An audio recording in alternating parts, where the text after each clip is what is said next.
ದೇವಿಯ ಪಾದದ ಅಡಿಯಿಂದ ಈ ಸುಪ್ರಸಿದ್ಧ ನದಿಯ ಉಗಮವಾಗಿದೆ ಎಂದರೆ ನಂಬ್ತೀರಾ? ಹೌದು, ನಂಬಲೇಬೇಕು. ಹಾಗಾದರೆ ಆ ನದಿ ಯಾವುದು? ಆ ಜಾಗದ ವಿಶೇಷತೆ ಏನು? ತಿಳಿದುಕೊಳ್ಳೋಣ ಬನ್ನಿ.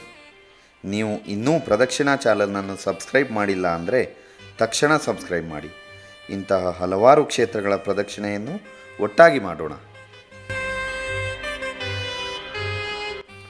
ಮಲೆನಾಡಿನ ಹೆಬ್ಬಾಗಿಲಾದ ಶಿವಮೊಗ್ಗ ಜಿಲ್ಲೆಯ ಸಾಗರದ ಸಮೀಪದಲ್ಲಿರುವ ವರದಾ ಮೂಲ. ಇದರ ಹೆಸರೇ ಸೂಚಿಸುವಂತೆ ಇದು ವರದಾ ನದಿಯ ಉಗಮ ಸ್ಥಾನ. ವರದಾ ನದಿಯು ಉಪನದಿಯಾಗಿದ್ದು ಶಿವಮೊಗ್ಗ, ಹಾವೇರಿ ಹಾಗೂ ಉತ್ತರ ಕನ್ನಡ ಜಿಲ್ಲೆಗಳ ಜೀವನದಿಯಾಗಿದೆ.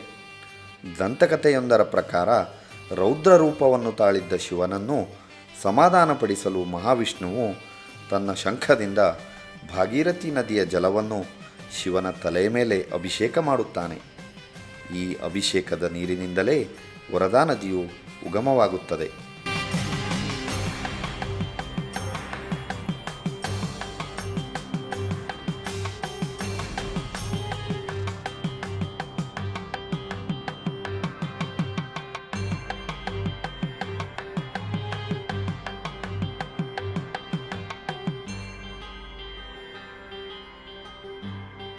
ಸಾಗರದಿಂದ 6 ಕಿಲೋಮೀಟರ್ ದೂರದಲ್ಲಿ ಸುಂದರ ಪ್ರಕೃತಿಯ ನಡುವೆ ವರದಾ ಮೂಲ ಕ್ಷೇತ್ರವಿದೆ. ಇಲ್ಲಿದೆ ಸುಂದರ ವರದಾಂಬಾ ದೇವಿಯ ಮೂರ್ತಿ. ವರದಾ ದೇವಿಯು ಗಾಯತ್ರಿ, ಸಾವಿತ್ರಿ ಹಾಗೂ ಸರಸ್ವತಿ ದೇವಿಯರ ಸಂಗಮ ರೂಪವೆಂದು ನಂಬಲಾಗುತ್ತದೆ.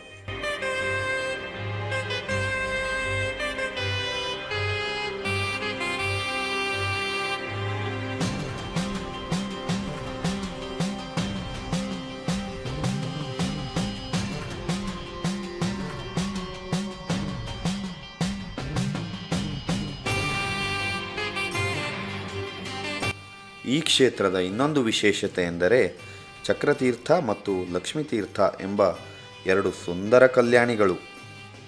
ಈ ದೇವಸ್ಥಾನದಲ್ಲಿ ತಾಯಿ ವರದಾಂಬೆಯ ಪಾದದ ಕೆಳಗೆ ಜನ್ಮ ಪಡೆಯುತ್ತಾಳೆ ವರದಾ ನದಿ.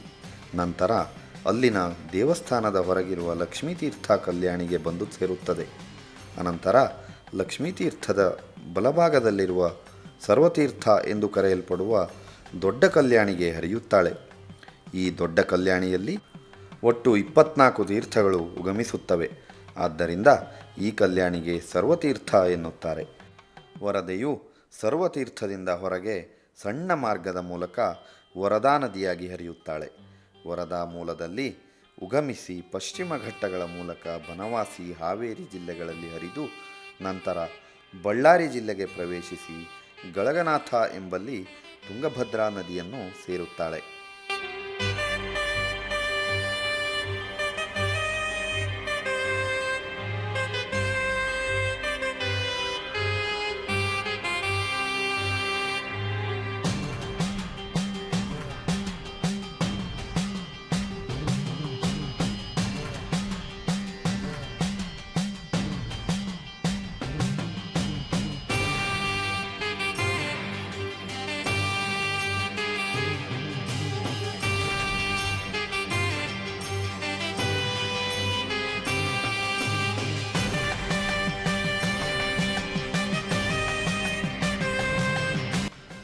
ವರದಾ ನದಿಯ ಉಗಮ ಸ್ಥಾನವಾದ ವರದಾ ಮೂಲ ಕ್ಷೇತ್ರದ ದರ್ಶನ ನಿಮಗೆ ಇಷ್ಟವಾದರೆ ಈ ವಿಡಿಯೋವನ್ನು ಲೈಕ್ ಮಾಡಿ, ಶೇರ್ ಮಾಡಿ ಹಾಗೂ ಸಬ್ಸ್ಕ್ರೈಬ್ ಮಾಡಿ.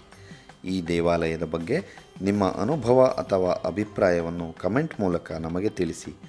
ಮತ್ತೊಂದು ಪವಿತ್ರ ಕ್ಷೇತ್ರದ ದರ್ಶನದೊಂದಿಗೆ ಮುಂದಿನ ವಿಡಿಯೋದಲ್ಲಿ ಮತ್ತೆ ಭೇಟಿಯಾಗೋಣ.